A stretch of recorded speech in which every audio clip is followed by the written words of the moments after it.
resources for youth climate action. We are here, partners from the Jumbo constituency, Climates, Global Youth Development Institute, and from all over the world, from India, from Africa, Austria. And Nadia, you said you will say a few words about on behalf of our organization. It's IAAI, the International Association for the Advancement of Innovative Approaches to Global Challenges. You and me, we're here today at the COP22. We, the youth, are here because we want to change the world. We want to change our future. So actually we have to change the future as it is now bound for us to be. They're saying the future lies in our hands. Good. So we're here now. We are ready. We're many. We're full of visions, and we're ready to act. But what we need are resources. We need resources of the generations who went this path ahead of us. That's why we, IAAI, launched an initiative in cooperation with Django and youth organizations such as Climates, where we write a letter to the powerful and rich of the world, in which we ask them to give us resources in trust, so we get the chance to actually shape the future we are supposed to live in. So that's why all we are saying is, give you the chance. All we are This was in Marrakesh at the World Climate Change Conference, COP22. Perhaps we stop it here for the time being. And welcome everybody. My name is Miroslav Polzer, and I'm here with Professor Minna Aslama-Horowitz, who is the president of our organization. It's the International Association for the Advancement of Innovative Approaches to Global Challenges. And Minna is also a professor at St. John's University. And we are delighted to have students from her international communications program. And we are here to speak about the topic about the global agenda, the global goals, especially the goal climate action, gender equality, and reduction of inequalities. Because you are certainly aware of that if there will not be really strong action on these goals, then we are heading towards catastrophic circumstances around the world, and also for young people and especially young women, it's a need to have things a little bit changed with the support of global community, so that everybody, and especially young girls and women, can develop their full human potentials. And it has started in Marrakesh with Tim, at that time the spokesperson for global youth. We have started to prepare a call for resources for youth climate action. And the idea is that young people have so much to contribute to global climate action and local climate action, but in order to this to function and to be meaningful, coherent, and rewarding, there needs to be investment. There need to be resources put in place. And on the one hand, it's public authorities who have resources and the mandate to work in this field, but there are also private wealth holders.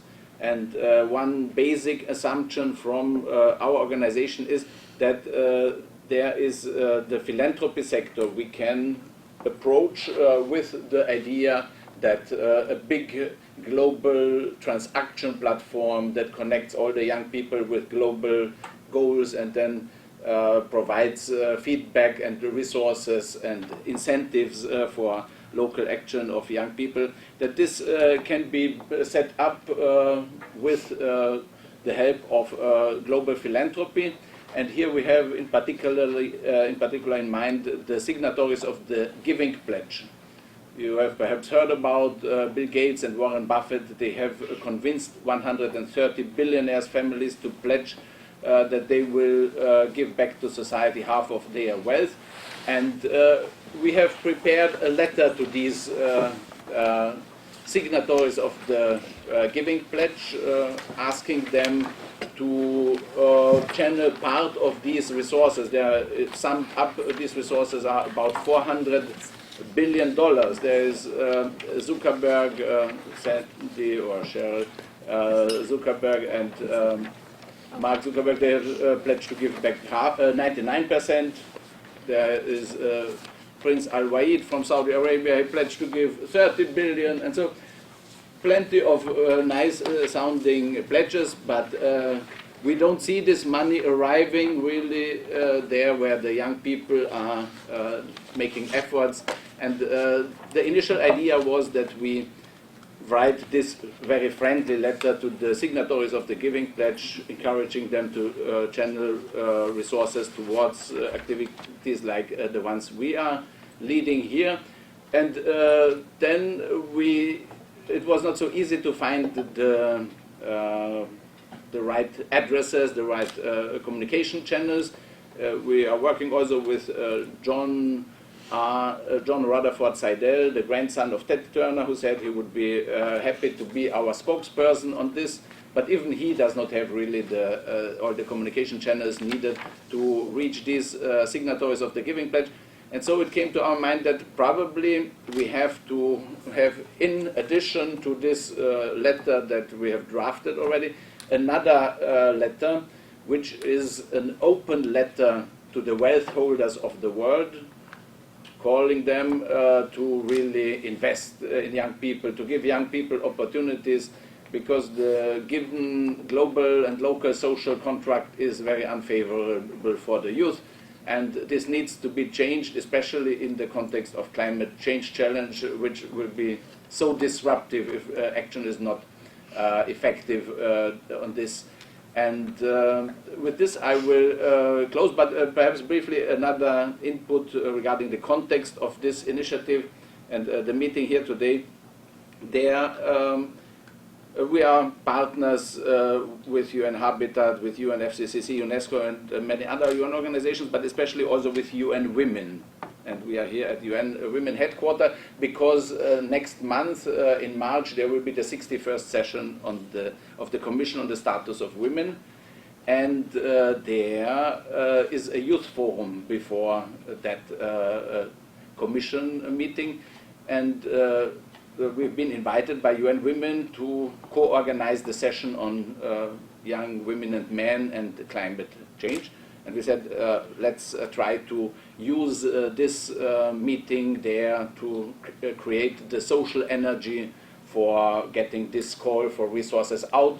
And we have to discuss how to communicate this, how to frame this call for resources, how to make it effective. And at the Youth Forum there will be 2,000 young people, and the colleagues from UN Women said that initially there have been several hundreds of registrations, but after Trump became active, they are now at 2,000 registrations. So really young people see the only hope in these times in UN structures, and that's a lot of energy also that can be also positive for our efforts here.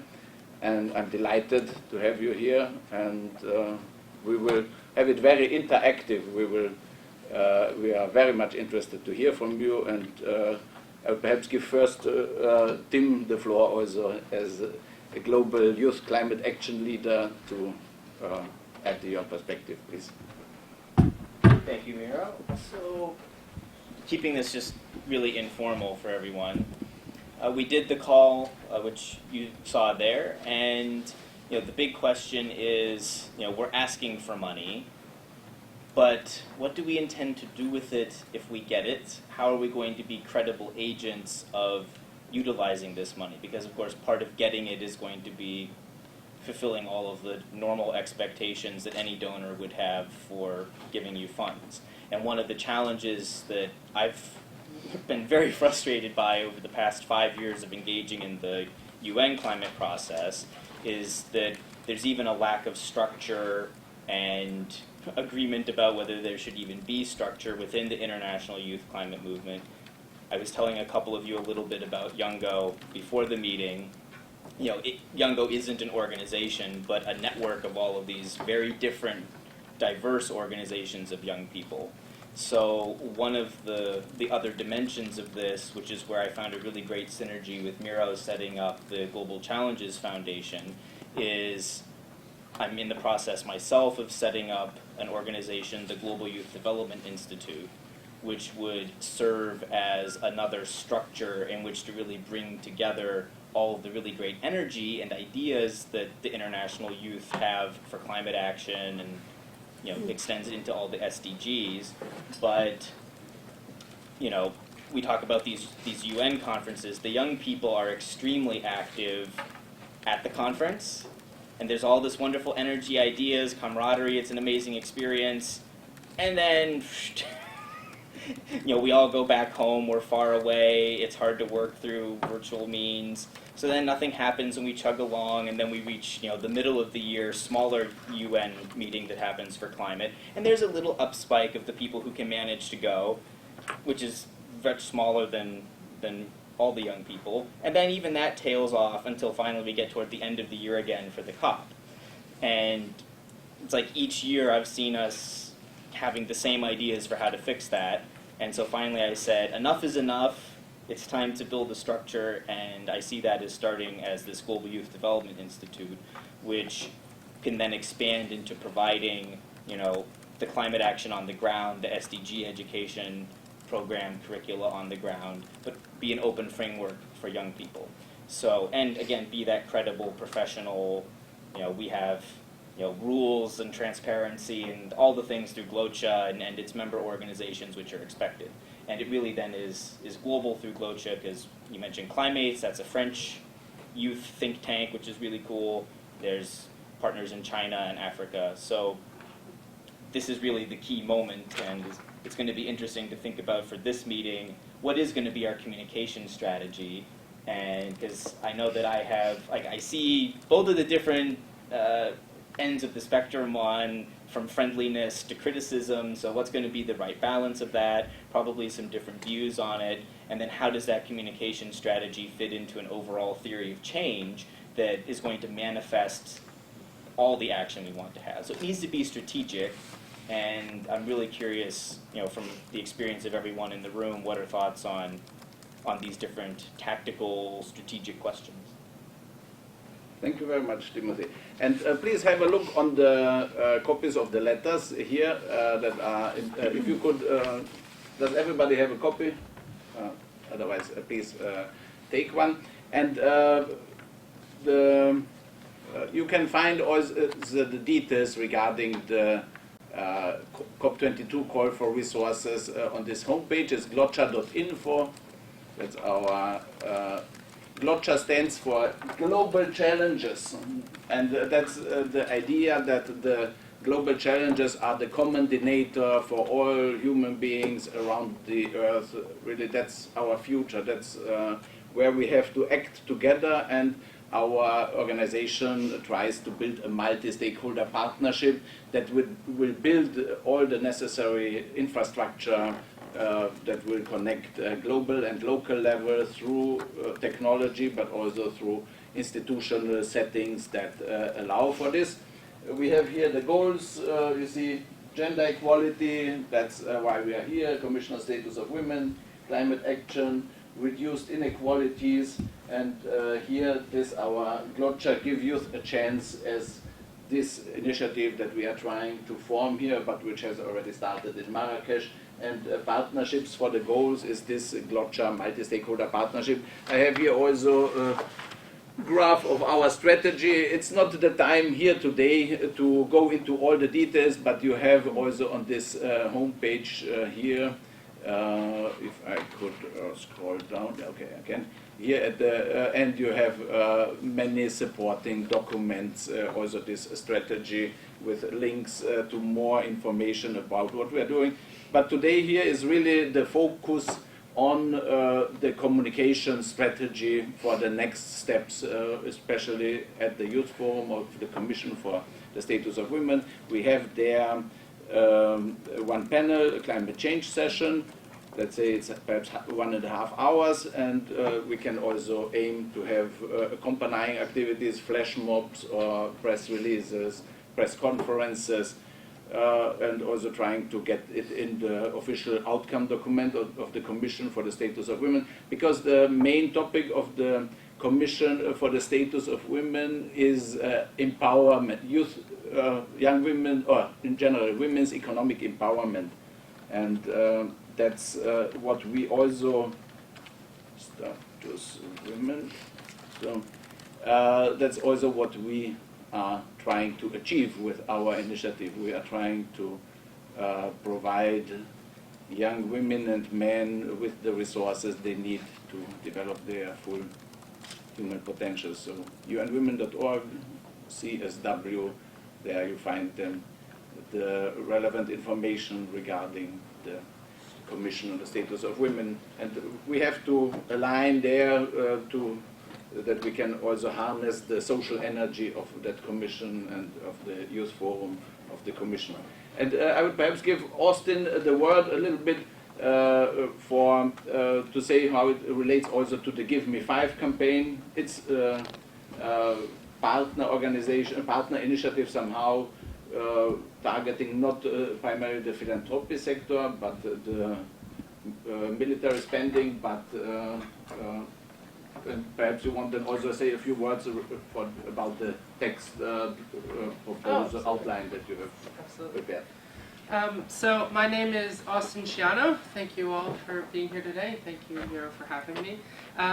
So what I want to just speak quickly on is what Miro had said. I've been working as partnerships director for a campaign alongside other young UN-minded professionals like yourself who sort of saw a need for global action.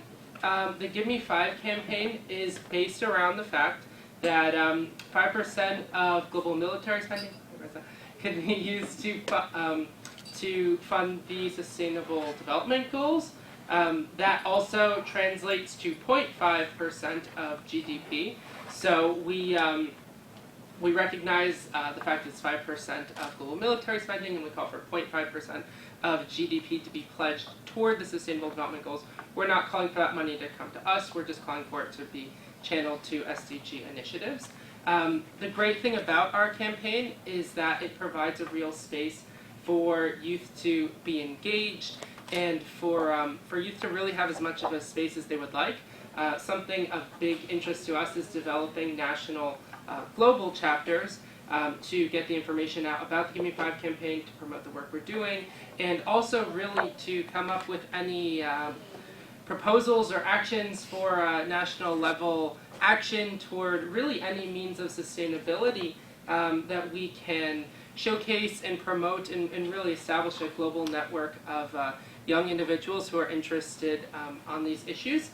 We also do create original research, and we have now authored about 3 or 4 papers in different realms of sustainable development. The one that our campaign comes from was looking specifically at sustainable development financing, and I'd be happy to share that information with anyone.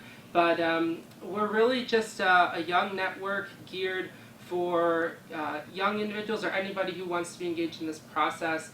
We're specifically interested about engendering it within universities to kind of give it additional life. And it's funny that you're here from St. John's, very nice to meet you, because our founder went to St. John's, so he's a real network there as well. Well, St. student. you're going to join immediately. Yes. So that's a really great connection. His name's Juan Cheblay.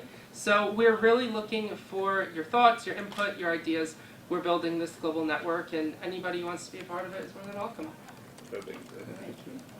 And then with this, I would give the floor to Minna St. John's. Yes. So as many of you might know, St. John's is a Vincentian Catholic university based here in New York. We have a campus in Manhattan and in Queens. And one of the very special features, I think, not unique to us, but still very, very special, is that we do a lot of service learning. And that can mean very different things. But in this context, I've invited a selected group of students who can, I hope you will feel comfortable with sharing your ideas with us in terms of how would you like to see these kind of networks and global communities be built? What could we do also concretely in relation to CSW 57 and get that sort of energy and spirit sort of maybe even spread out to different campuses in New York City, like satellite events or whatever it is. So I would love to invite you to sort of use your crazy creativity, your communication students, so use that and share with us from your perspective. And of course, I am delighted to hear that we have such a St. John's connection to such a global network, and we're just delighted to be here and to witness this kind of a, as I would say, an intimate brainstorming session. What an honor for us. So thank you for having us. Thank you very much and welcome to the students. Perhaps we make a first round of introduction, tour de table, so that people say who they are, what their background is regarding the topic, and any initial thought you might have. It's not no pressure. If you want to only say the name and the institution, it's also fine. But if you have any immediate thoughts you would like to share, you are most welcome. Rosa, would like to start. Well, thank you. Good afternoon, everyone. Rosa Lizardi. I'm the Global Director of Global Network of Women's Organization, Grassroots members, the Feminist Task Force. In that capacity, I also serve as a civil society co-chair of the global platform, The World We Want 2030.org. And I have a fellow co-chair, Ravi Karkara from UN Women, who is probably floating around this building. Yes, he promised to be here for the welcome. Yes, we feel his spirit. Yeah, we so, feel his spirit. This is a collaborative effort, UN and civil society. Miros is bringing that up. We've been around since 2011. It was The World We Want 2015 prior to, and now we're focused on the promotion and dissemination and implementation of the SDGs. We have a number of partners in the room. Miros is one, Austin another, and Juan as well, who have served very closely as part of what we call the policy and strategy group of the World We Want 2030, and that helps to manage the site and also do outreach to civil society and to our UN partners. Right now, you can see we're hosting some e-discussions. Some of them are online. We're also in partnership with groups at the national level. Rosy here from Peru is also doing promotion of the SDGs, and so we invite people. We have 2 meetings a month. On Tuesdays, 9:30, we have a face-to-face, and we also have online teleconference capability. So Miros and Goche is one of our partners, so we're here to also listen and learn and invite you all to take part in the world we want. Excellent, yeah. And really, please have a look on the homepage, World We Want 2030, and also this platform has been the one which managed the My World survey, and this was the big survey for the preparation of the Agenda 2030, and this is really your entry point to the consultations regarding the future of the world and the work of the United Nations, and it's wonderful to have you here. So, please. Hi everyone, I'm John Anthony DiMaria. I go to St. John's University and I'm a 4th year in the 5-year International Communications program. Just wanted to say thank you so much for having us today. This is amazing and I appreciate listening to everybody. Welcome, John. Hi, I'm Marissa Johnson. I'm a junior at St. John's for undergrad in the communications program, and I've never been to anything like this, so it's really exciting to hear like everyone doing stuff I want to be doing eventually, and I'm just really glad to be here. My name is Anna Vicens. I'm a sophomore, so I'm still starting out, basically. And yeah, I just wanted to say thank you for having us, and I already learned so much more than I thought I was going to in like the intro, so like I have high hopes for the rest of the meeting. Great. Hi, I'm Alexa Shuck. I'm a first-year graduate student in the International Communication program at St. John's. I'm an alum of St. John's University. I was a communications undergraduate. And I'm just really excited to talk more about the structure, as you were saying, of how we could structure this program to get youth more involved, but actually have outcomes that we want, and not just like have ideas be put out there, but actually have concrete evidence that it is working, that youth can change the world. Perfect. Hi, my name is Julia Thailand. I'm also a first-year student of the graduate program of international communication at St. John's. I'm originally from Germany, so I can also maybe bring in some more European perspective. And I have a first question already. Yes. I get the whole goal of this initiative, but I just wanted to be clear on who are the target audiences. Like, is it directly directed to money givers, so to wealth holders and on a like private persons and also institutions, or is it also directed to the youth to get more involved in this, or is it both? It is both. Thank you first. Willkommen. It's very good to have you here. And very good question. Initially, we have had this call, the letter to the Giving Pledge signatories that would be the focus only on the ones who have financial resources. Mm-hmm. But it is now that we are now thinking of this open letter. Mm-hmm. It is resource holders is everybody of us, and it is also the whole idea now of the message is broader. It is somehow even questioning the global social contract. Somehow the resources are here, and we somehow accept that those who have the billions, they have it, and that's fine. But it's not sure whether we should look at it this way. And it's also in terms of resources of public sector. There are certain resources that come in by taxes. And we say it's, of course, if there are budget cuts, the pensions we cannot touch, and salaries of the officials we cannot touch, but education programs we can cut, youth programs we can cut. And this kind of things, resource holders are many, and if here this group wants to receive resources, then this group has also to provide an argument why, in terms of global public good, what is the argument to give young people, what is the give and get perspective. And here then it comes in that young people have really a lot to give. Young people have a vision for a better world. It is disruptive innovation sometimes, really totally new concepts. It's social energy, it is entrepreneurial spirit, and volunteering. There are many resources that young people can bring in these global efforts for achieving the Agenda 2030 and especially the climate action goal.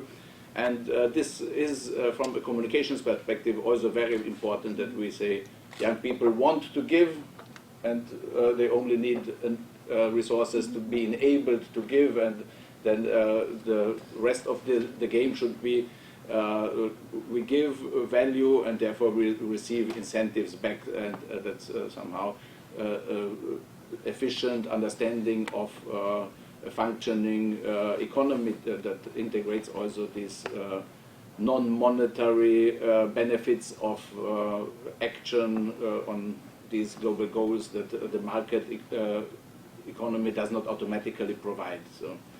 It's a long answer, but the point is that we have, it would be good if we would have a simple one-page message letter that can other people, young people then sign on to say, yes, I'm going to give this. And the best way to would be if that would be then later also verifiable, or documentable what young people are doing. And that's a topic we have worked on 2 weeks ago at the United Nations in Vienna, where we have said that young people can be engaged in Agenda 2030 through social entrepreneurship and digital social currencies. But this is another level that is perhaps not that much the focus today. And very quickly, from a perspective of communication arts professor, you can think about this as 2 streams of within the strategic communication plan, in the sense that you also want to build some sort of pressure from young people to understand where the resources are and to demand, or rather kindly ask for them, and saying, you know, is the distribution of resources fair? We love to work for the better world here, so help us to do that. So it's just not enough that we go and ask those who have the concentrated resources, but we have to build that sort of consensus amongst us that we have a right to ask kindly, and that they see that we see the big picture. Yeah, in this sense, yeah. And perhaps also generally regarding inequality and communication, it needs to be really knowledge-based, and not just because out of feeling we ask for resources, but it's really there are more and more studies, like the recent World Economic Forum Global Risk Report. They say wealth inequality is one of the biggest risks for security in this year, but also certainly over the coming years. And there's also the World Social Science Report of last year had the topic challenging inequalities, because these are the big problems. It's a systems failure, and if it's not addressed, it will bring a lot of problems, further problems down the line. Cool. Thank you for that.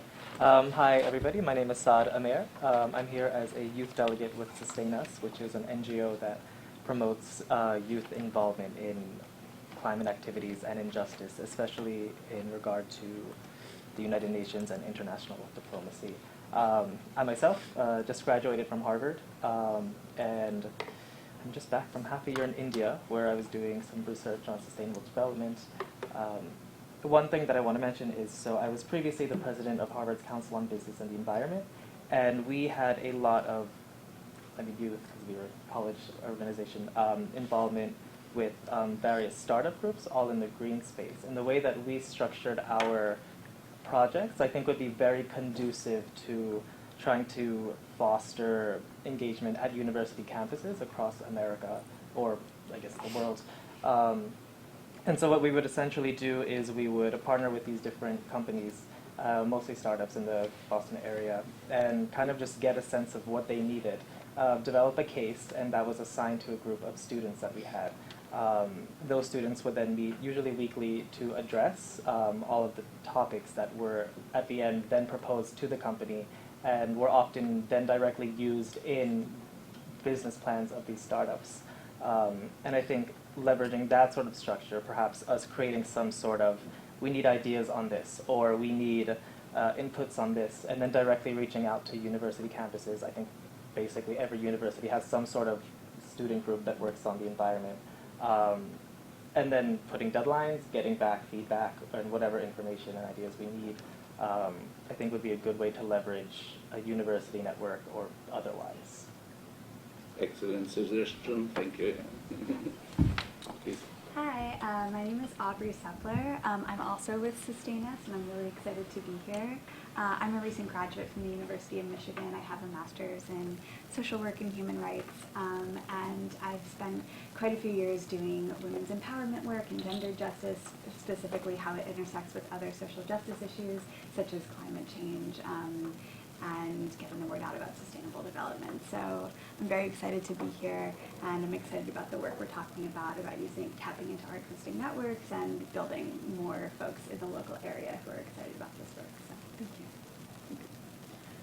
Hi, I'm Katarina. I am also German. I am also at the table. Great.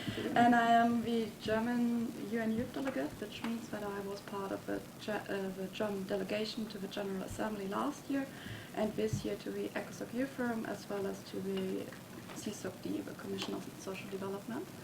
I'm here today because Jonas is a kind of colleague of mine and works with UN Habitat, and asked me to join since they had to leave earlier this week already.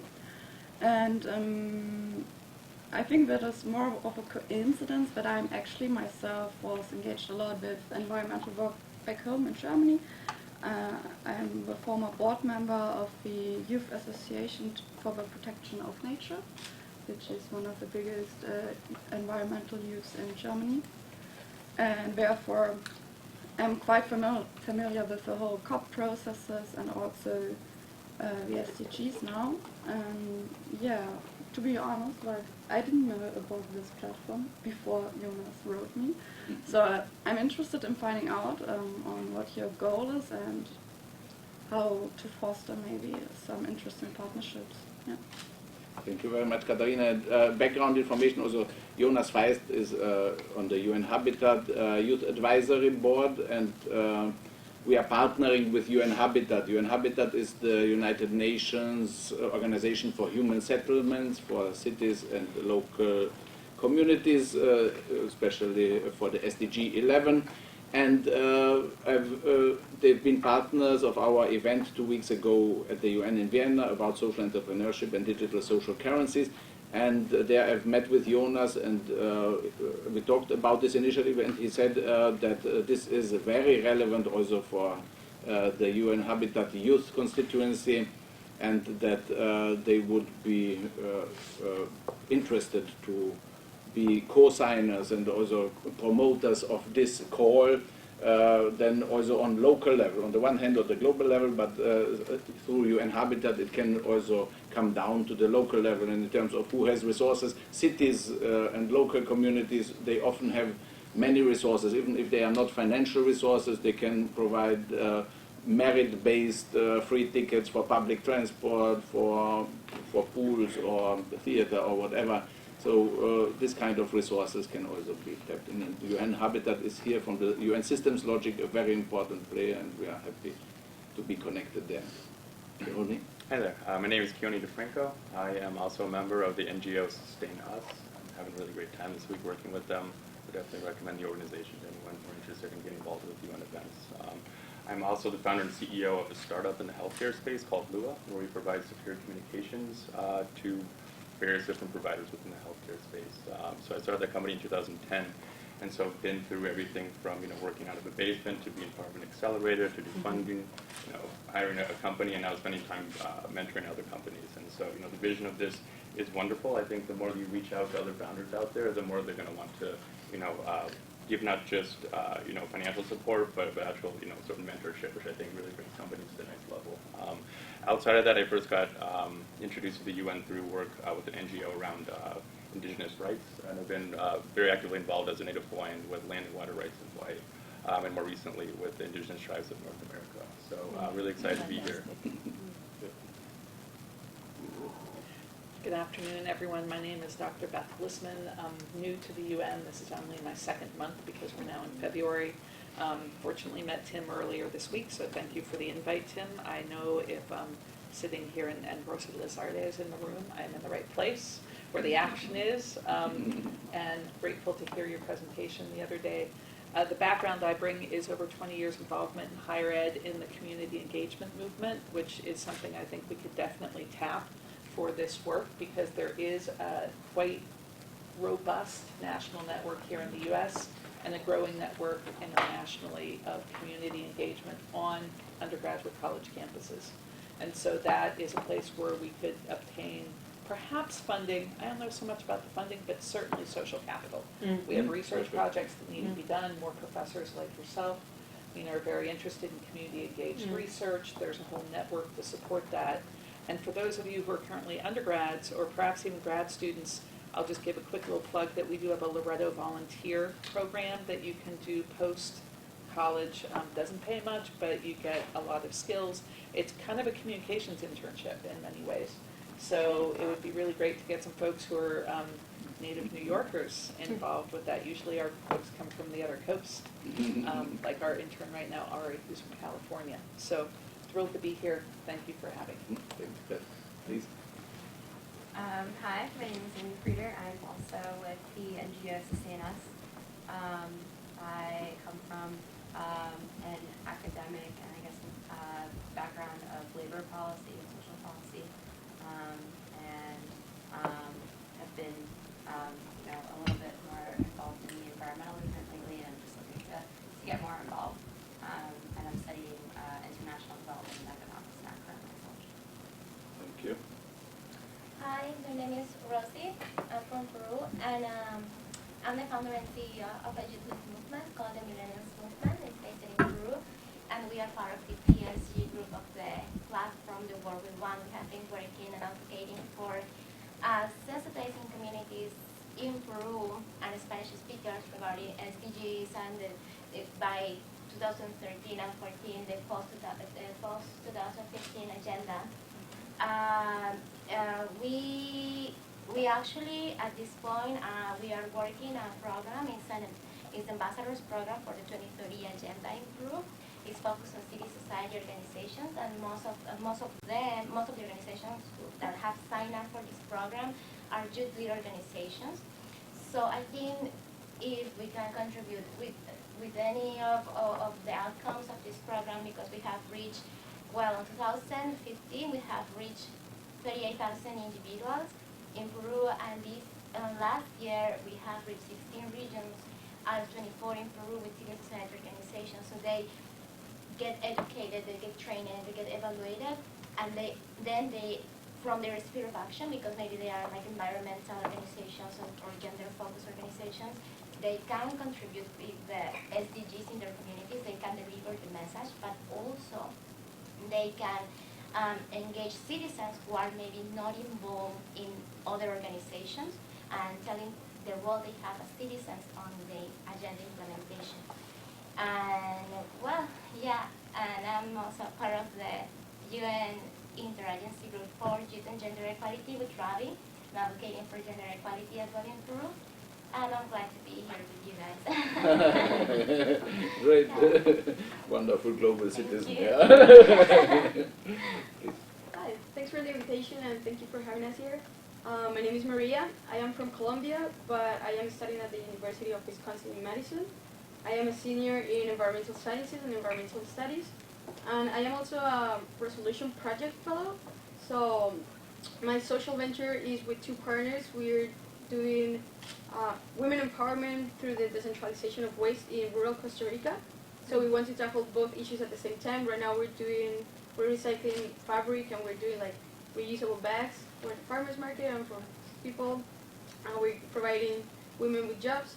And we're also going to be tackling the plastic issue in the summer, hopefully. So yeah, I guess these are my favorite SDGs.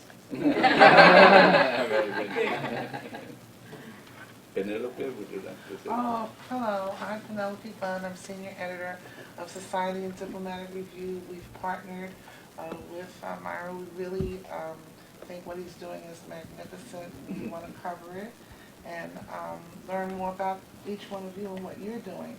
So at the end, be sure to give us your business card, and we'll see if maybe we can help also promote your individual goals as well. Thank you. Thank you. Penelope is with Eric. Would you like to say a few words? Hi, my name is Eric von Lockhart, photographer. I do a lot of celebrity work, but I'm here with Society and Diplomatic Review covering this event and all UN events also, and we're definitely going to publicize all of what you said and continue success. Thank you. Tessie? Hi everyone, just me 1 second. Okay. Hi, my name is Tessie. I'm working with Loreto organization. I am a student in Harvard University, just as you. I'm studying international diplomacy and management. My option is like environment, psychology, and spirituality. And I am a social activist in France with refugees. Ashley? Gotcha Angel, because we have had in 2011 a workshop about our work. Otherwise I could show some photos. But we've prepared the Rio Plus 20 Global Youth Music Contest, and Ashley was there with us, and we've had really very enthusiastic and wonderful young people, and Ashley came up with the idea that those people working on this, these topics with us are guardians of the earth and protectors of future generations like this, and she said we are all Glotcha angels. And we have Aishu with us. Greetings, I apologize for the late. There's another chair for you. Thank And you. would you like to say a few words? I say the context also. Aishu is also in the program committee for the climate session of the Youth Forum of the Commission on the Status of Women. But more, please, if you would like to introduce yourself. Sure. Well, good afternoon, everybody. My name is Aishu Narasimha and I am in the Climate Smart Agriculture Youth Network. And along with Dr. Poser, actually, and a few other colleagues, we're trying to organize a workshop on young women in climate change for the youth CSW, which will be on March 11th and 12th. And of course, this discussion here will be very fruitful and be a model for the upcoming workshop. And if any of you have any suggestions, that'd be greatly appreciated. When we had this workshop last year, one of my colleagues from another, who's also a very dedicated climate change activist, we both found a lot of people didn't realize that climate change and gender equality are related. So we really want to help bring that message and through innovative means. So if any of you have any suggestions or any ways to help spread this message, I'm very happy. I'd be delighted to hear from you. Thank you very much. Thank you very much, Aisha. So we have had now this round of introduction. We have now an overview over the context that we act in, and now it's the question how we really frame it. Here, would you like to say a few words about the draft letter as we have had prepared it in that was targeting the signatories of the Giving Pledge? The main contents of this initial one, yeah. So this copy is the letter that we had started drafting initially back at the time of COP22, and I mean, if everyone should have a copy. So this was more of the, directly targeting, if we asked about target audience, this was the letter to directly target the signatories of the Giving Pledge, and you can see the arguments of, a bold global movement, give youth a chance being the hashtag, and you heard that also earlier from the video and the singing, and really reaching out to them from that direct, supply money to young people as the resource holders. Then, do you want to also talk about? Yes, Austin, would you like to introduce your text? Oh yes, it'd be my pleasure. So, this document I have, We the Youth Demand Action on Inequality, is something that I have, I was working on in concert with Miro, that we're looking to get this information out to a global audience. So that's why you'll see I wrote it with a bit of an artistic flair, I would say. But, just a bit. Just a little bit. So this document is designed to raise awareness around this issue, but also, in my eyes, provide something that individuals, it would catch their eye. Something that would make people read. Yeah, and some interesting elements are how you close with fearfully. That's nice. Oh, absolutely, yeah. Anyone else need a copy of that one? Yes, I will. Yeah, so I think you've done a great job on this. Perhaps we put this on as a Google Doc, and then people can add elements, especially also Minna, you could have also with your students some follow-up conversations.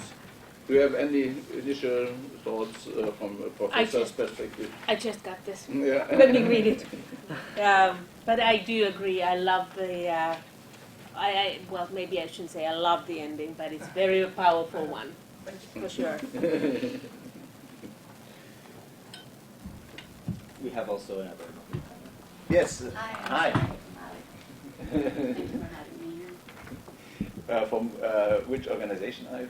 Well, I used to work with the Hamas government on gender inequality initiative Okay. last year, so I'm Great. very much interested to know what's going on. And Are you also here for the youth forum then of the Commission on the Status of Women? Will you be yes, there? I'm in and out. So, Okay. yeah. Okay. And we get you a chair. Yes. She needs a chair. Oh, okay. Yes, Okay. no idea what's that. So, no. Perhaps. You're right. Thank you so much. And Nahom, would you like to introduce yourself as well? Okay. Hello everyone. My name is Nahom Zaleka from Ethiopia. At the university, I'm working on a youth initiative on climate change, and we work on 6 Horn of Africa regional countries. And the aim is like to equip the youth with innovation and to make them like a very good negotiators on climate negotiation floors. So that's what we do. Thank you. It's good to have you here because it's also it's not only about intergenerational resource reallocation but also international. And for a young person who has been born in Ethiopia, so it's very often bad luck, and we should somehow change this so that even if you are born in a place, disadvantaged region, that the global community helps to provide access to internet, access to education, and really that these young people all over the world can really be members of global society and engaged in achieving the Agenda 2030 and building a better world. And good to have you here. And okay. I think they just have coats, so. Oh yeah. Who is has the coat there? That's Eric. Sorry, Eric. You can sit there. You can put the coat down. I just felt that day. No, that's fine. I'm happy standing. I love standing. So perhaps in terms of concrete things, so we will put both texts on the internet and provide all of you with the link, so you can provide comments and suggestions for edits. And then is the question how to communicate this message. And our initial idea has been to have it get it published as an open letter in the New York Times. And I know people in the chief operating officer of the global edition of the New York Times. And once we have things, it would be, I will approach them. I didn't yet approach him with this idea, but the question is also who else do we have? Because it is, we need one big newspaper which has also a strong online presence to publish it, and then it's much easier for youth in other countries to come up with a translation and say, look, this was in this big newspaper, wouldn't you publish it also in our newspaper? So the question is, who would have any entry point or contacts to a big newspaper so that that could be perhaps convinced to publish it? And not only publishing it based on this group that we are here now, it is as Austin is writing, we are here on behalf, writing it on behalf of the youth of the world. So we have also to think how we have initial global coverage of signatories. So it should be young people from all parts of the world. and then how there can also other young people sign in, so that it's really gets power, and that it is a message that the newspapers will take serious. So 2 questions. Does anybody have any direct idea on which newspaper to approach or which editor to approach? Yeah. What is the timeline for this? Because, I mean, I think that it would be useful to maximize the publicity around the April 29th climate change march in Washington, D.C. So you're targeting newspapers there, but, you know, just in building up that, the buzz. Yeah, you know, that's good. So what is the timeline that you have, if any, and what are the markers? Yeah, I don't have yet any particular timeline. I thought that the Youth Forum of the Commission on the Status of Women would be an important milestone, but not sure whether this would be already the kick-off. But I think certainly this April 29 Climate March is a very good milestone event, because it will not be only about climate, it will be also some kind of protest too, and because there is a lot of energy now in this country.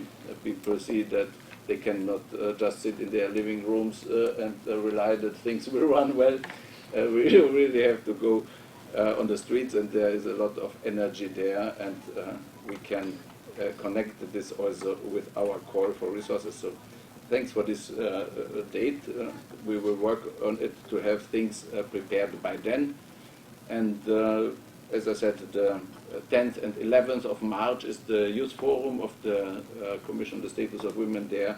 We will try to have things prepared, the text already prepared, and getting some endorsement for the text at this Commission on the Status of Women events.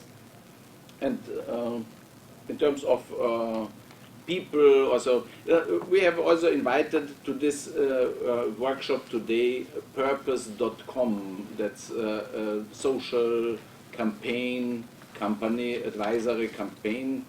I can put them on the screen so that you can also check them. They said that they are in general interested to help us, because the thing is that we need to be professional on what we are doing. We have to have really a long-term perspective, 5 years perspective or so, and not only looking into getting some publicity and then it's over again, but we have really to work with experts, and therefore we are also very happy to have Minna here and your students, because you are studying these things. So in addition to having professional advice from companies, we would also be interested to have professional advice from academia, and so that we really are impactful, but also with a long-term perspective, so that the energy that we create, the wave that we create, is not vanishing then. It's very often with young people that they get engaged in UN programs, UN campaigns, and then the UN says, okay, it's ticked off, and the young people, we are now excited, we are ready, and then it's over. We should really look how to generate energy and then really help the young people to take meaningful action and get also access to the resources and to the benefits of the resources that we are aiming to mobilize. Please. Could I please ask a clarifying question, being brand new here? Just as really powerful visual images stay with people or can stay with people for a long time, so does fabulous music. And I see you have this great global youth music contest. So I wanted to ask the timeline around that, and how has that been used to promote this? Or how could it be? Maybe the music contest isn't so much a full-blown song, but it's a series of small chants, or music that could go along with vines, or things that are quick short, and stick with people that could get out the message, fund youth for global climate change, because youth are going to have the solutions. How can we perhaps use something you already have to better support the work that you're trying to do here? Just a thought that Thank could you be very helpful much. there, or maybe tap More the buy more, spend this more, country conform, where and the think less. opportunity is really big. Yeah, So- thank you very much for this. Yeah. That's a very valuable point, because it's really this music is magic. It's really in terms of opening up the minds and the hearts of the people for new ideas. Music is so great, and it's also language that young people feel comfortable with in expressing themselves.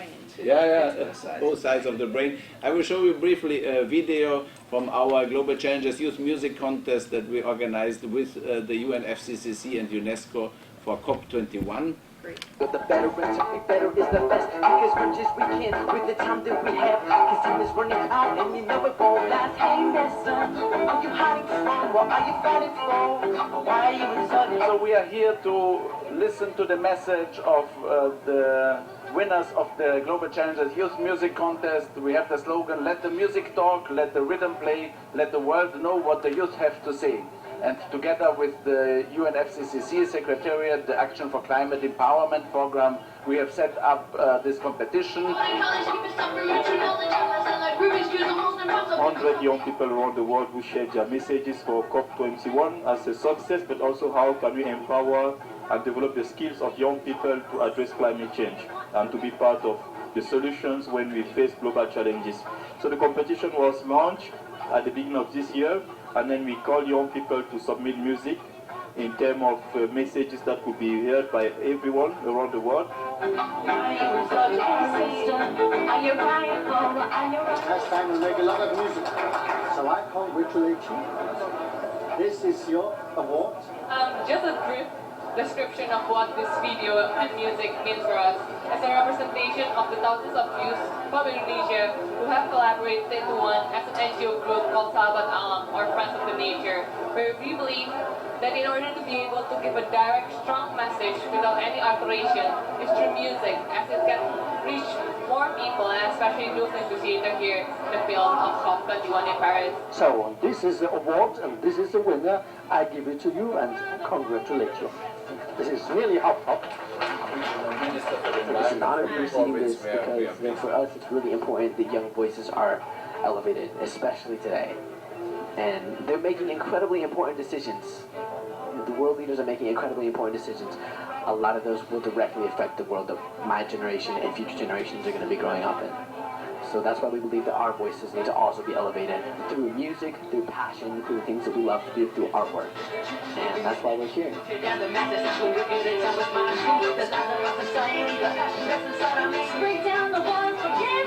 That's an old song. These are new songs. Yeah. We need the new songs. New song is good, Not yeah. the old songs. Unless they're really peppy. Yeah, I agree. Yeah, thank you very much for this point. I fully support and agree that if we use music, we will be heard. Somehow, the question also how to connect the letter, this open letter, with the music component. And it's also one idea we had was that we write to these wealth holders, and then if somebody would respond positively, that we would partner with the Global Citizen Festival, which is a big thing in New York every September, to announce their pledges for investment in youth climate action. Please, Kieran. Yeah, so I'm curious. I have some great contacts with both The Economist and Bloomberg, where a lot of these investors might be a part of, as well as Democracy Now!, depending if you want to go in that direction. That'd be great. I'm actually working with, how did I think about it, with Simin, do you know Simin More Farkonde? the Amy, but Yeah, okay. She does the education part of the, which would be probably exactly something that she does the education part for the for Democracy Now. Yes. And what is Democracy Now? I don't know. Oh, it's an alternative news outlet based in Chelsea, but a global reach. they broadcast online, radio and TV. Okay, great. News, Very big daily social news. media reach as well. Yeah, huge, Uh-huh. huge social Huge with media. young people. Why did I think of Okay, it? that's Fantastic. interesting. Yeah. Yes. Now, it's not so much. I That work- sounds perfect. Yeah. Yeah, But I work closely with South by Southwest as well.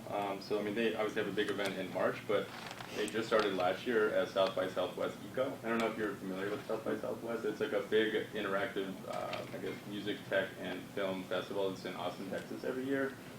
Could you say that slow? Oh, sorry. Yeah, so South by Southwest is South a by large Southwest. interactive film, music, and technology conference for a week in Austin that has gotten very large over the years. So, I mean, I work very closely with them. So that's something that's at the middle of March. Still, we could have a conversation with them, but something that might be more targeted is now starting every October and November through South by Southwest Eco, which is 100% focused on promoting basically people working across climate change and any sort of eco-based companies out there. So they might be a strong partner, and they also have really a big media presence. okay, that sounds very good. Thank you. Another Please. idea I would have connected to that is, I don't know if you ever heard of the European Outdoor Film Tour or the International Ocean Film Tour. It's very big in Europe, and they're coming to the US now in spring for the first time too. And the company behind it is called Moving Adventures Media, or Moving Adventures Median actually. It's a European company. And they have a great audience already of young people who love nature and outdoor extreme sports. So that's already the right audience. You know, they already have an openness for these topics and know a lot about it already. And they communicate a lot through their social media channels. And so they might be an interesting partner to approach also, just to reach the right audience. Thank you very much. Yeah, and especially it's in terms of Germany, it's such that this year the COP23 will be presided over by Fiji.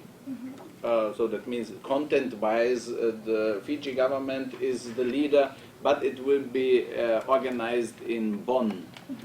So and this gives a certain organizational benefits for us because I'm also based in Europe, in Austria, and luckily the place where I live is in Klagenfurt am Wörthersee in the south of Austria, and we have a small airport, but we are well connected also with train, and one of the few European cities we have direct flights and direct train connections is Bonn, so we can very well connect with Bonn. And the idea would also to be with the Global Youth Music Contest to have, when we succeed to get the resources together, a globally broadcasted TV show where we would present the finalists or the winners of the competition, bring celebrities from around the world, and also UN officials, people from Bonn, because Bonn is also a leader in sustainable cities, and that we would convey this message of the need for climate action, and especially the message of young people, this readiness for leadership and this need for resources that could be communicated also at a TV show in Bonn, but it will depend on our resource mobilization success now already, so that we can prepare something bigger at a time. In sense of timeline, that would be also important time where we could manifest with this and communicate efficiently with this initiative. Yeah, so we were with about media, so we had Democracy Now! And Economist and Bloomberg, because it's really, on the one hand, we need to go for the alternative structures which are most open for innovation, but we also need to speak with the existing resource management leaders to provide the argument why it makes sense really to invest in youth climate action. It's from an economics perspective, of global, local, national perspective, it makes sense. It's economically useful to invest here. Any other points? There is a question. Go ahead. Please. Just quickly, to back up this argument, I think it would be really important to have, like you said earlier, kind of communication material showcasing what is already being done by young people, like where the money will go to. So some quick case movies, like on a long-term perspective, would be important to produce, in my perspective. Excellent, like yeah. videos that you can spread to show people, if you give us money, it's going to go directly into projects like these. And these are the people behind it.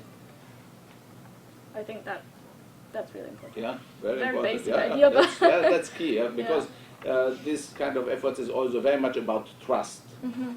And that's also what we are trying to do with our Glotcha partnership.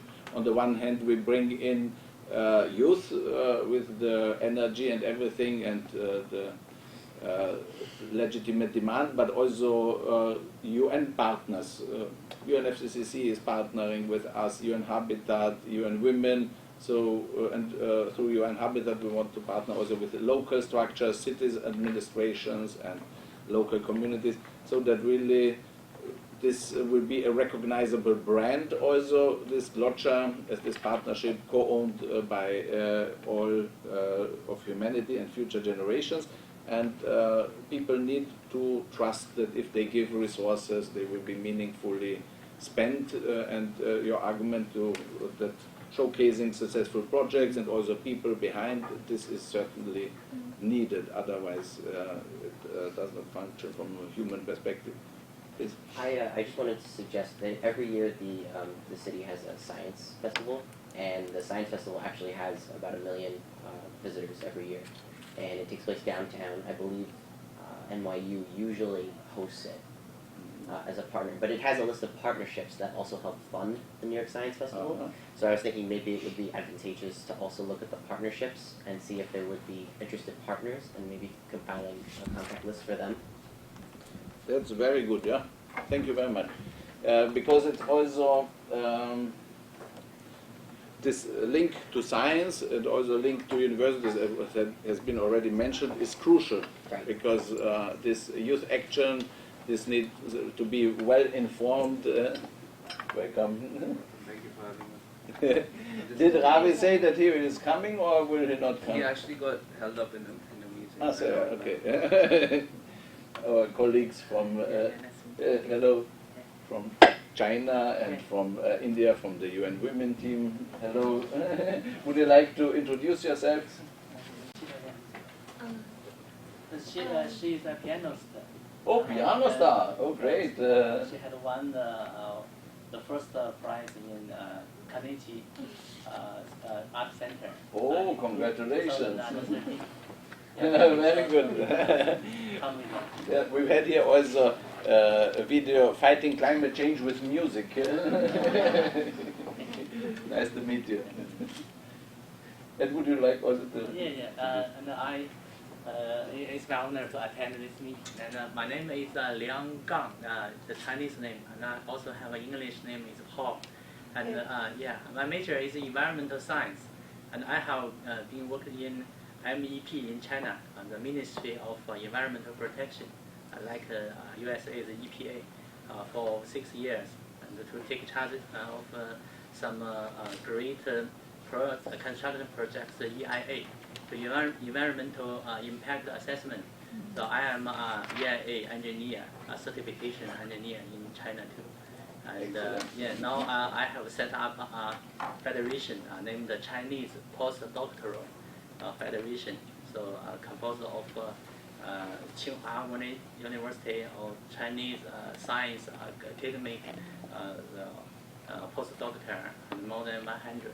So covered, their majors covered natural science, social science, and art, and also include environmental and agriculture. So main purpose of our federation is do some charity activities. For example, plant trees and to help children and women to grow fast and safe. And so I'm very glad to meet you, and I'm looking forward to some further development and cooperation with you. Thank you. Wonderful, thank you.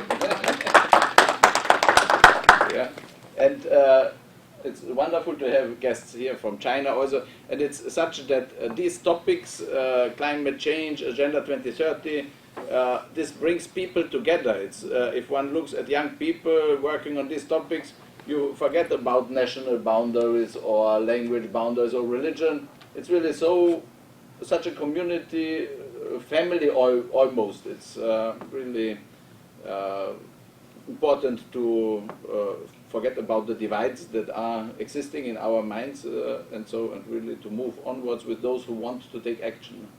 Would you like also to introduce you briefly? Well, my name is Pratap, and I'm just an intern. With you and women here. With you and women, and yeah, I'm concentrating on resource mobilization for youth work.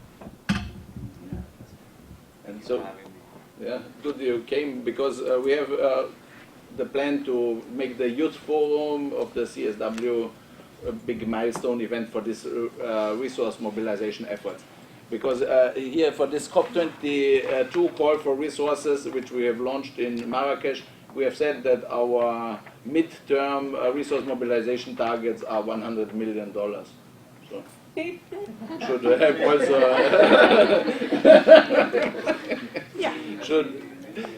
yeah. If we start working, we'll start big. We'll work big now. We will see how far we will come. But as I said, this global, this giving pledge signatories, they have an accumulated wealth that they somehow pledge to give back to society of $400 billion. And so somehow, as we don't see them really delivering, somehow they are also under pressure to show what they are doing with this money. Because philanthropy is also one of the arguments why people accept that such extreme wealth exists. And if they only pledge to do things but not really deliver, then the societal pressure should also grow a little bit. And then sooner or later they will say, okay, I will give. And then it's 100 million is not so much from out of 400 billion. I think it's realistic, but it will depend on coincidence, whether we will be at the right time when the people with the resources are in the right mood to really write the check. You know? But if we are good in presenting also the impact of youth climate action and also the relevant importance and effectiveness of a global support structure, then we might be the ones leading this effort and then being also legitimate to receive these resources, which then shall be spent in a very transparent and participatory way, of course. Any further contributions to the discussion? Please, yeah. You. I can go first.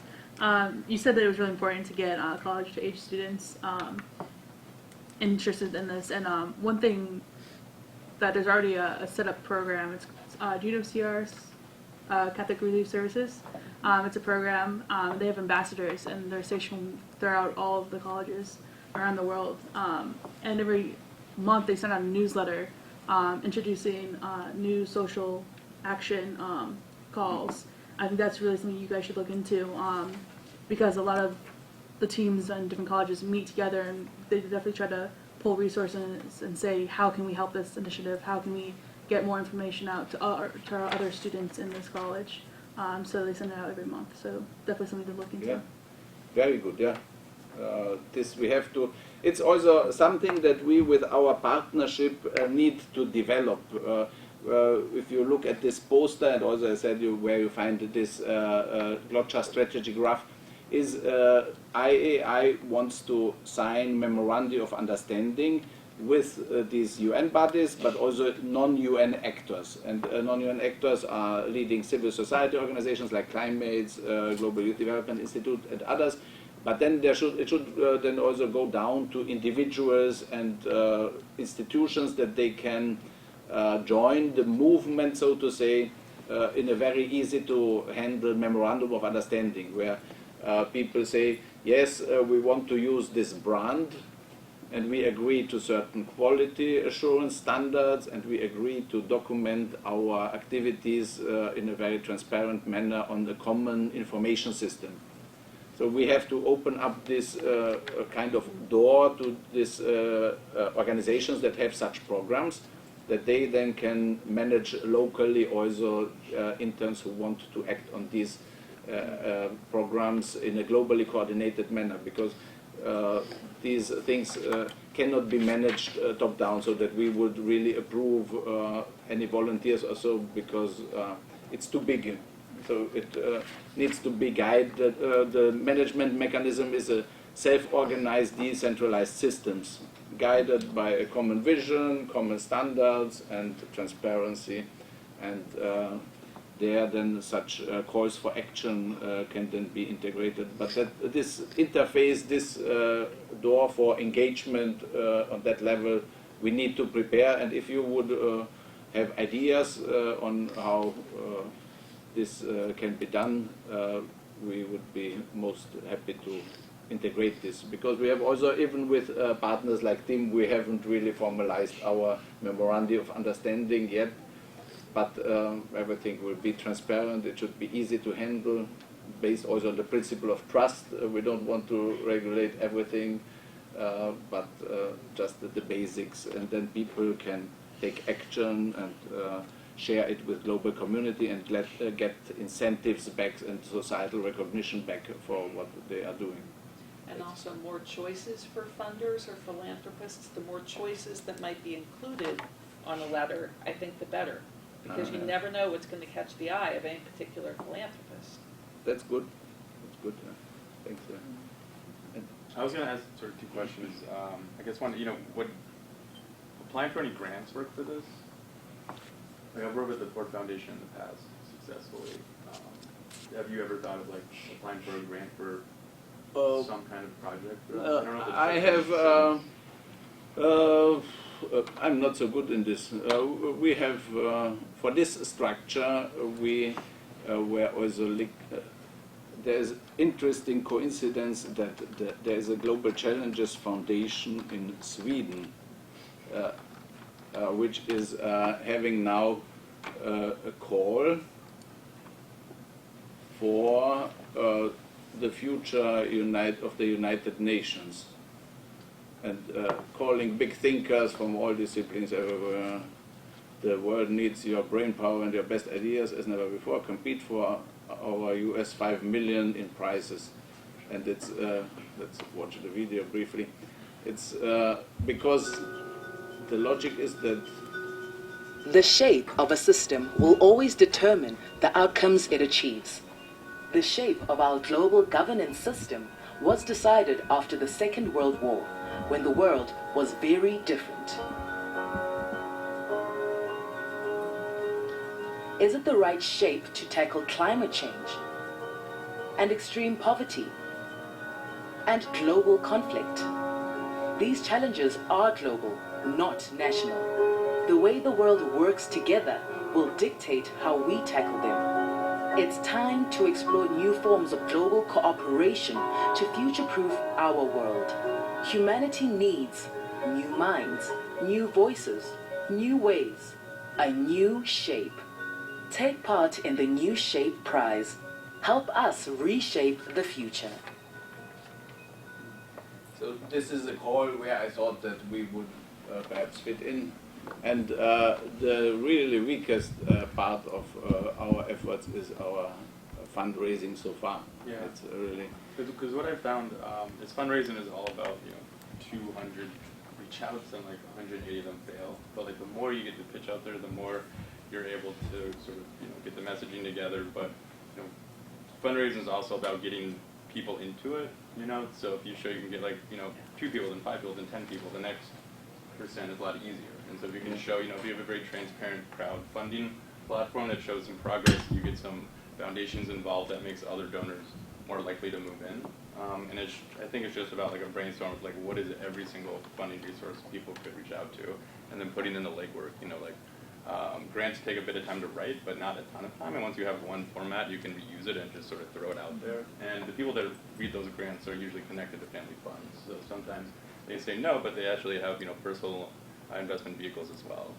So I think that would be a worthwhile exercise. That's a very good suggestion, and if there would be somebody willing to work with us on this, he or she would be most welcome, because as I said, my efforts on this front have not been yet very successful, and we have tried also with crowdfunding a little bit, but this also didn't work. We've had two donors, one of them was me and the other one was Johanna. I'm sure there are folks here who have done crowdfunding campaigns, and that requires a lot of social media legwork. And so I think that might have been the challenge here. I'm not sure when this was exactly launched, but they can be very successful. I worked with another nonprofit, small one, where we really started from scratch, and we were actually able to fundraise quite a bit in a very short time, but we were working. Everybody was on social media, creating different kind of incentives and messages. What is I'm sure there are people who are much more experienced in crowdfunding. I think key is a very good video. People tend to fund things where they can watch a quick video. Something about it brings it to life. Yeah. Maybe to bring some inspiration for you for crowdfunding, I did my bachelor thesis on a German startup that won many crowdfunding records, and they're called Protonet.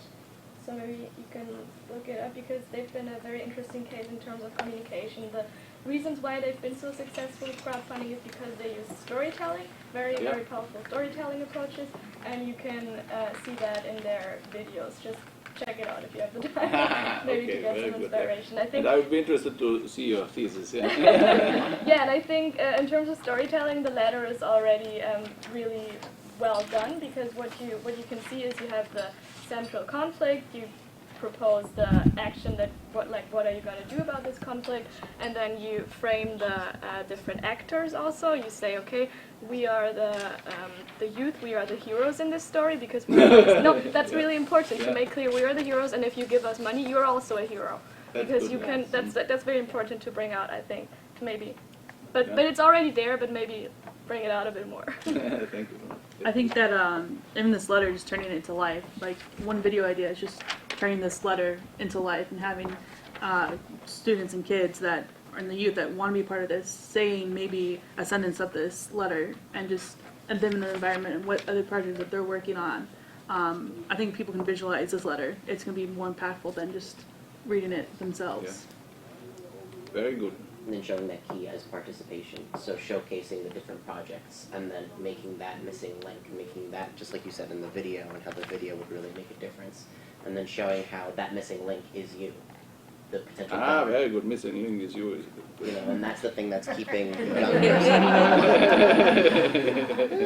Very good. And I thought also, what about the St. John's University students? Could they perhaps do such a video? Well, now that you mention it, I've already talked to our one of our professors of advertising and marketing, and he would be delighted to engage.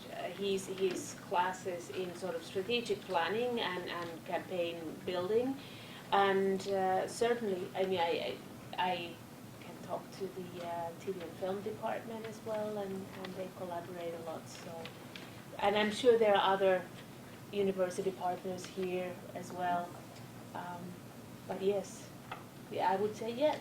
That would be wonderful. Yeah. I just do think that unfortunately, or I won't say unfortunately. Let me put it in give it a positive spin. You want something relatively quickly. We can't wait until the next semester, if I gather right. I mean, back to the timeline question. Then it would have to happen in some sort of a volunteer basis, because then it cannot be built into a curriculum and the university bureaucracy, as we know. So let me have a chat. Yeah. Because this idea of really visualizing the open letter, that's very nice, yeah. Really, because if you have it.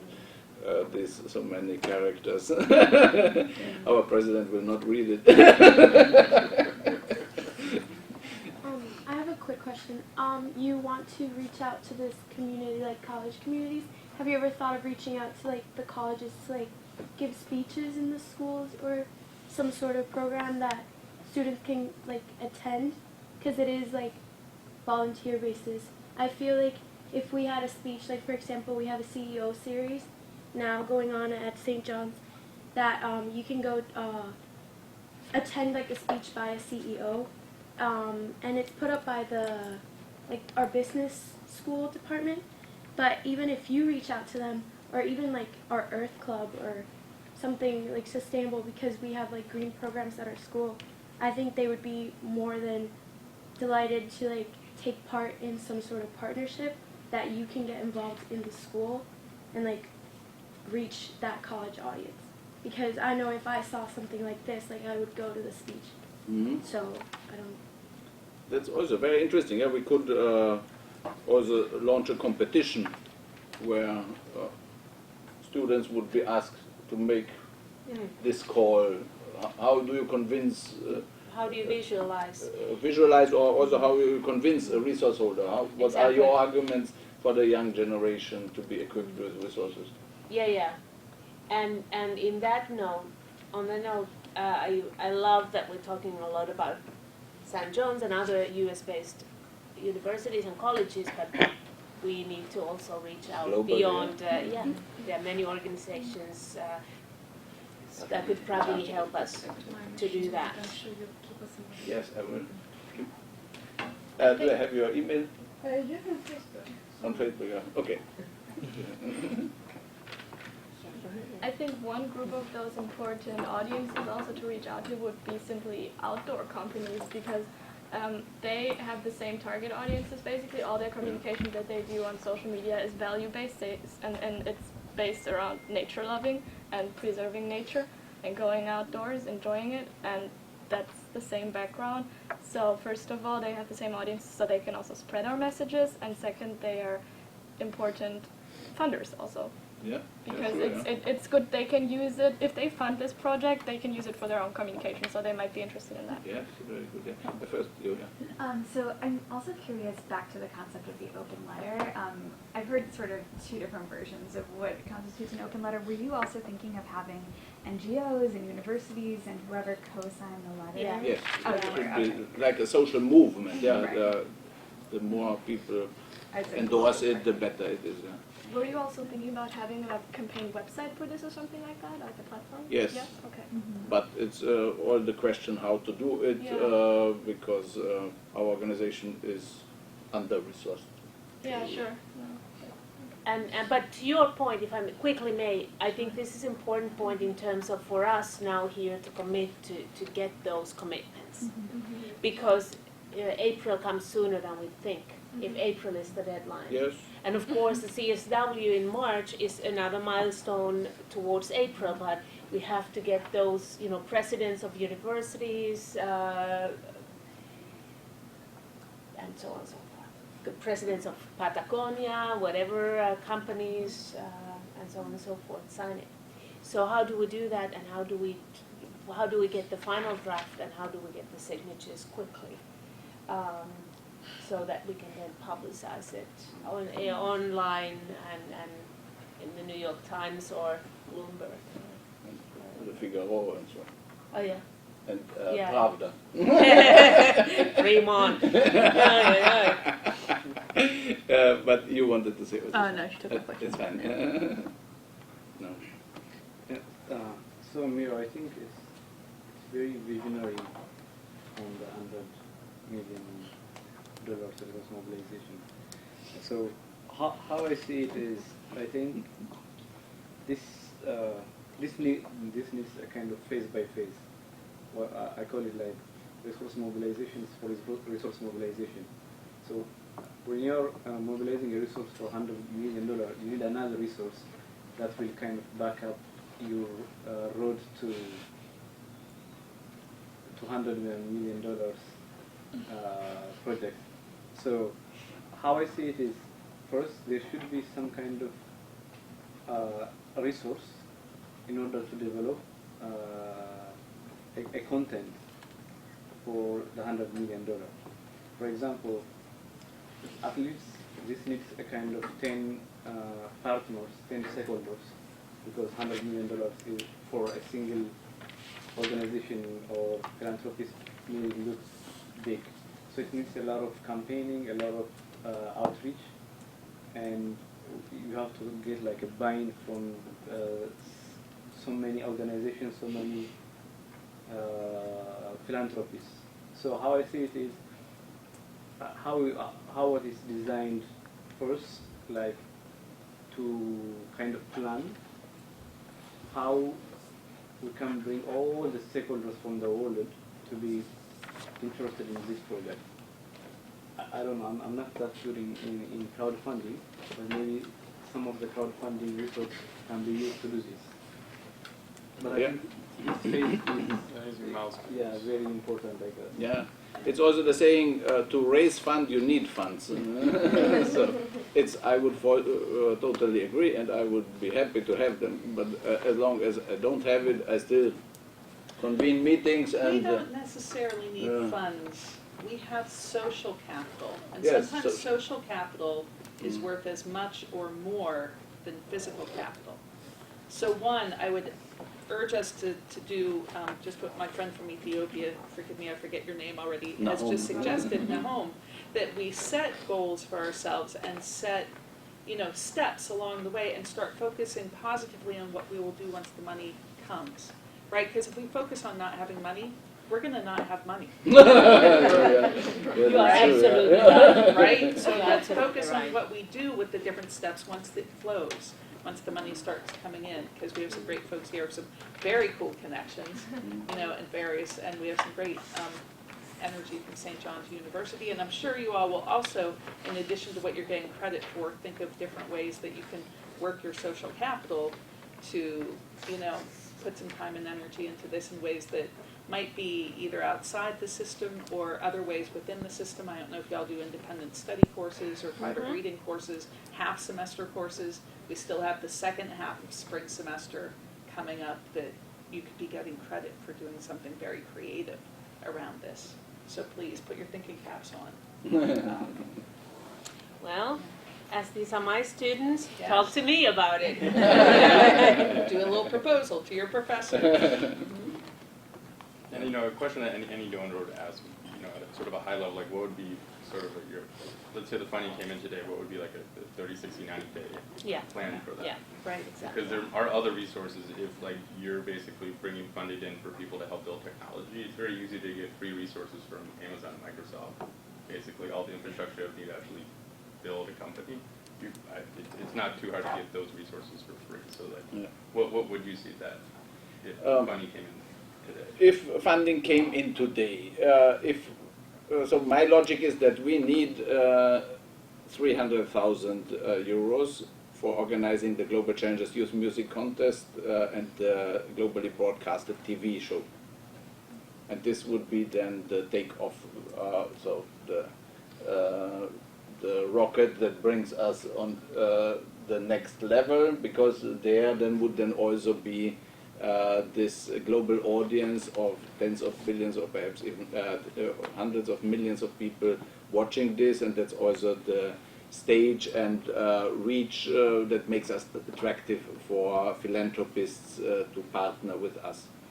And it also the way how we get the word out so that cities and local communities learn about our globally coordinated effort to set up local structures for getting engaged.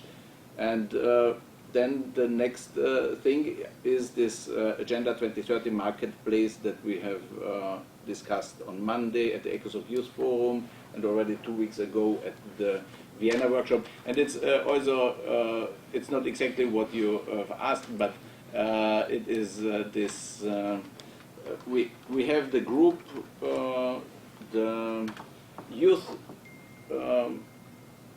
Entrepreneurship 2030, Youth Entrepreneurship 2030.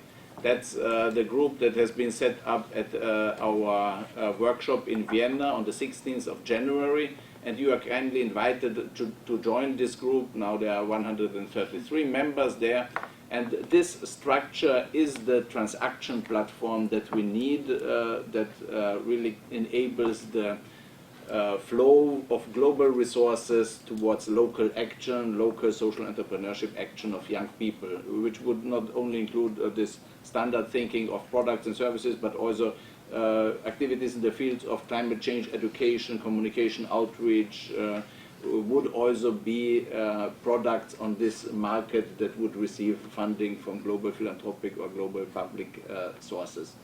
And building this transaction platform is for which we need money, and that's what I think needs about 10 million or so to have this really functioning, and this is then based on blockchain and digital social currencies and a totally transparent way of where you then can also channel,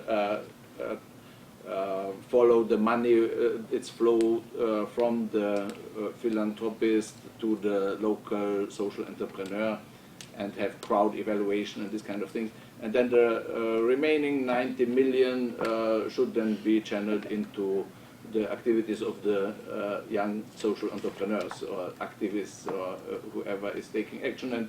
And part of this structure are also the Global Challenges Youth and ICT centers, which should be some kind of incubators, capacity building centers, internet access centers in every city and local community around the world. And part of this money from these transactions would then also flow to these supporting structures as transaction fees, so that these cities and local communities who partner in this system have also an income opportunity by enabling young people to access these global flows. So that's the logic. So 300,000 for the show, to have it really, to have the global stage for big players to come in, and for the cities and local communities to become aware of our offer. 10 million to build the structure, and then 100 million to have also many micro social entrepreneur businesses flourishing around the world and helping implement Agenda 2030. Great. So we need to break it down even more. I love the vision, Miroslav, but you know, how much for the music competition alone? For the if you competition, use the music competition then to have that music be the theme for the TV show, how much more would that be? And why do you need 10 million? Because while I love the vision, when just about every single college campus, or at least many of the Catholic ones, do have business schools that are already doing social entrepreneurship ecologically based. Why don't we just communicate with those colleges and universities that are already doing what we want to do, and form a human network instead of a financial network, and creating the, you know, you're trying to create the structure all over again in a sense, if you don't mind me making that observation, when lots of this exists already. Could we then maybe be reaching out to these different organizations and schools and say, hey, how can we collaborate better? We are pushing, you know, the future. Yes. These SDGs are essential to the future of all humanity, and it would help you internationalize what you're already doing, because some of the stuff is very local, which is great. We need local, but we also need national and global, and what you all bring is this fabulous global network of social capital. Yeah, thank you very much. Yeah, I fully agree that as much as we can harness the existing knowledge and efforts, that's very important. But what is globally missing is standards for certified SDG impact. So sustainable social entrepreneurship impact. It's not existing, and it's really a new global effort, because it has to be aligned with the SDGs and connecting big data analysis, open government data, citizen science data, and apps development, satellite communication development, because we also need to connect disadvantaged parts of the world. It's a big technological effort also that a college alone, a university alone will never develop. That's the idea. But I also think that in terms of how to develop also the Agenda 2030 marketplace, and so that bright PhD students also would be probably the best there would be wonderful ideas and really very solidly elaborated concepts from such sources possible. So I think to build on Beth. So in my turn now. So what we do in Horn of Africa region is we would whenever we are doing a project, we will always try to avoid effort replication. Yeah. So what we do is, for example, if you want like to have an incubation center in 6 Horn of Africa region countries, first we would contact the universities in those regions and ask them if they can be an implementing partner. So, like, we don't have to go there and start the activities by our own. There are people over there who are also interested in what we do. So if we can have like an implementing partner for us, it will reduce the costs and it will be only channeling the amount of money to the implementing partners. So I think to do actions globally needs like several implementing partners, so that like it will not put a lot of responsibility and effort on us. So for example, if you have one in a region, then that implementing partner can take the responsibility, even the resource mobilization, starting from the resource mobilization, can take the responsibility to to do the activities starting from now. But if we make it like central thing and then that central organization trying to go all over the world. No. But this I said already before. It is decentralized, self-organized systems is the management approach. Yeah, but are they implementing partners? I mean, because whenever we approach any organization, they want to know their stake in that project. Yeah, that's certainly a good proposal, and we have to elaborate it. And also, organizations like the Regional Environmental Center that you are representing are very good structures. It's really globally established and action-oriented also.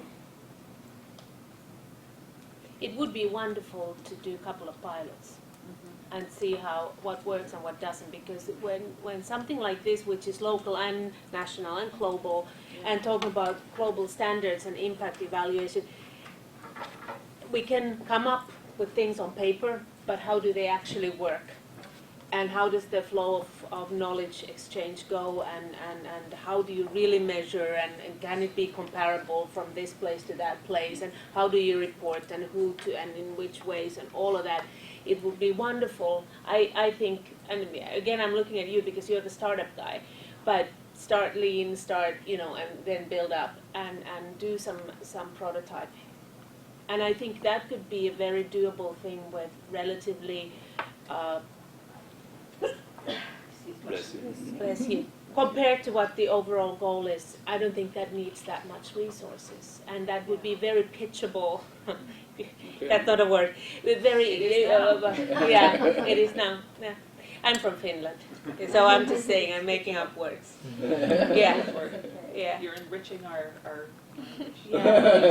yeah, pitchable. So a prototype. Or a couple of or what should we do? Yeah, and then somehow I don't know, but I think showcasing success with a prototype or two, in one way or another. Pilot. Talk to us. Investors are always going to ask you, what have you accomplished with no funding? And they're going to sort of dissect everything, basically as why you can't accomplish X, Y, and Z. So it's always better when we come to them and we sort of show a roadmap that we're executing without financing. That helps them move faster into it. I just, from my own personal experience, they're pretty nitpicky about that sort of thing, depending on where that funding resource is coming from. And I guess one thing I would always like never discredit the power of like Facebook Live at this point. The speed in which it's growing, the speed in which things can be shared over social media. I know a lot of the media companies that are growing out of Facebook Live currently, really start with no funding at all. And so it's a way of like capturing something, like sort of a mini music challenge. And if you get that online, that gets a lot of coverage.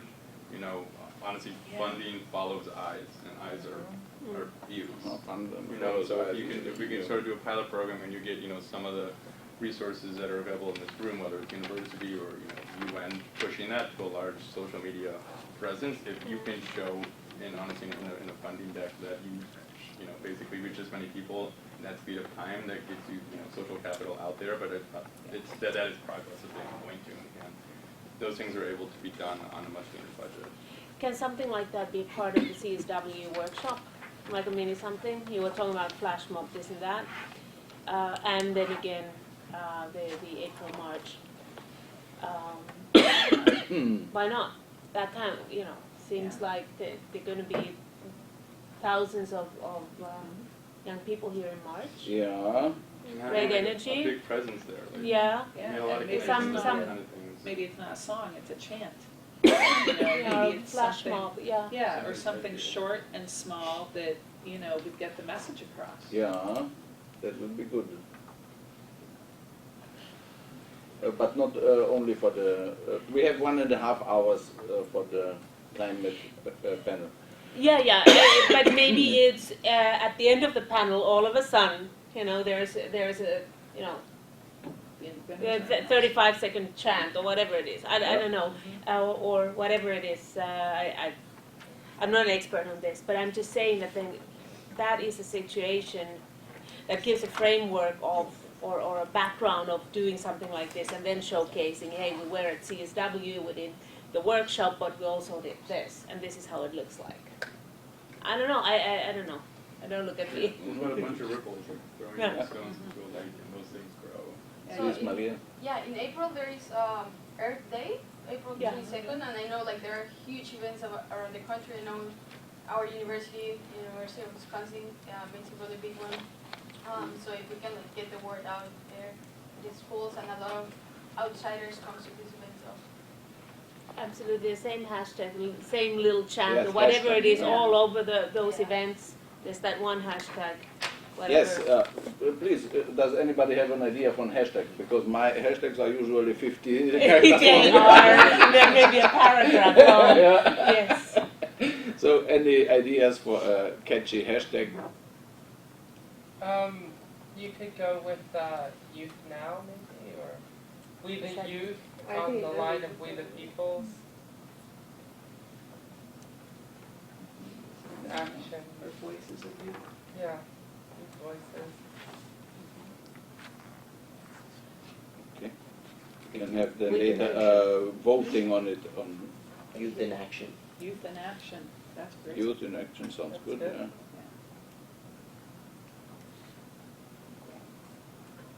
So I would say that we will put the letter with the key messages in the Google Doc, and we will put up also a strategy document where people can insert ideas for action. And I've given around a list for people to sign in, so all those on the list will receive the invitation to work on these documents. And also we can plan, let's say, in 2-3 weeks or so to have a Google Hangout also where we continue the discussions and prepare further for these activities at the Commission for the Status of Women. Before we leave, though, I'd like to hear from some of our younger people who I know are a lot more technologically sophisticated than I am, like Howard, you were saying, of Facebook Live. Could our workshop at the CSW be broadcast live on Facebook? Can I you do think something? we're even doing this right now. This Okay, is so being this is broadcast. right. Yeah. That's good. That's a good Yeah. start. But like if we wanted to launch a competition for a chant or a 30-second, I don't know, you're the marketing people, how much is too short, how much is too long? If we wanted to launch something like that between now, I mean, we have 1 month, right? It's just over a month from today. there wouldn't have to be a cash prize. The prize would be that it would be used. It would be presented, It would used be- at the show, Exactly, the panel. it Yeah. would be presented, it would be used. I don't know, I just wanted to put the idea on the table of starting something right now. Very good. How we will formulate the call for this chant? Well, we have a message, right? We have a message that we need to condense into something short and catchy. Yeah. Sorry, I think I have some online questions very fast. The first question was from Fiona. She was asking if the music contest is taking place, where and when it will be. Do you have any ideas on it? It is still work in progress.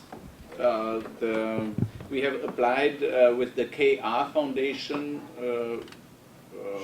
with Minna and Johanna. We've submitted a letter of inquiry.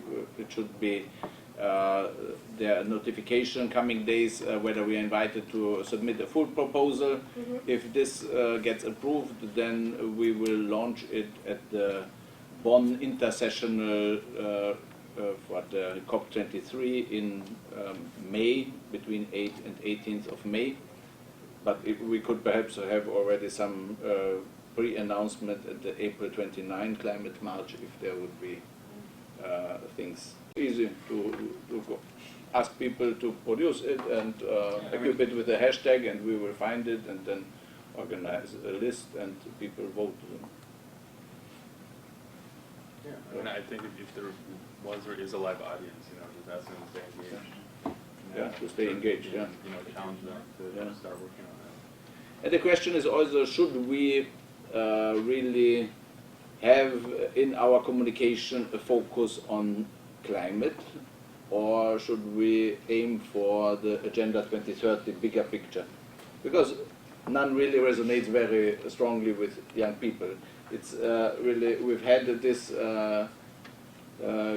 COP21, a Global Youth Music Contest, where we asked young people to sing about youth-led climate action, and we've received only 50 submissions, although we've had full support of the UNFCCC and so, but young people don't have climate action shelves in their thinking. And yeah, perhaps we're here, but in Africa, so people are telling me that they don't think about climate action because there's not much to mitigate, and the effects they see, the heat waves and everything, that's the heat wave and not that much climate or a drought or so. It's, I don't know whether young people in Ethiopia would feel comfortable singing about climate change. Yeah, I mean, definitely. Not exclusively on climate change, but generally our sustainability. Yeah, exactly. Yeah. I think we know that like the people who have been suffering from the results of climate change are with us. Yeah. I mean, with the weather fluctuation, with average temperature rise, the productivity in agriculture is decreasing, the water fields are becoming very dry. So we know we are the most vulnerable. So yeah. I can But say which words to use so that it resonates with the people? That's the question. It's also all about communication. Some environment, I mean the word environment, yeah. It looks, I mean it has been like catchy to the audience, I guess. Because we thought also about earth love, because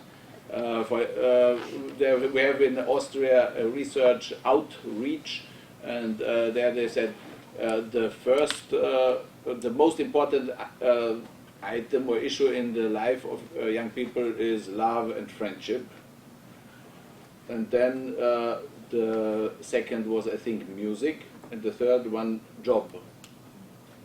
And so, and climate change was 5 or 6 or so. And in the My World survey, there were 16 items, and climate change was the 16th, really at the bottom of everything.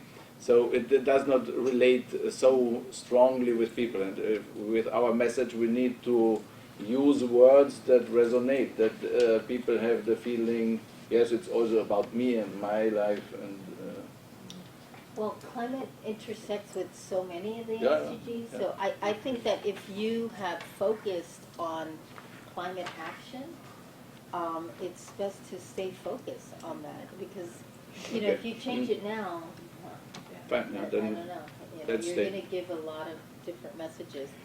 Yeah. But the SDGs are, you know, a vehicle, I think, for, you know, for also choosing what it is that you want to specialize in within that.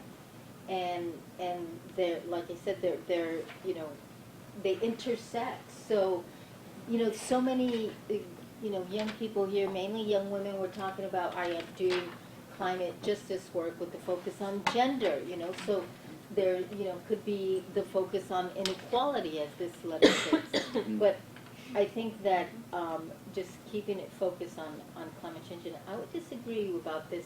I mean, Africa is feeling the brunt of climate Yes, change. I mean, yeah. that That's is where for sure, it's but at in terms of mind climate and change. communication, Right, but I think that, you know, this should go about changing that then, if that's okay, what it that's is. fine, yeah. Because, You know, yeah. because it's the developing countries that are feeling the brunt of this.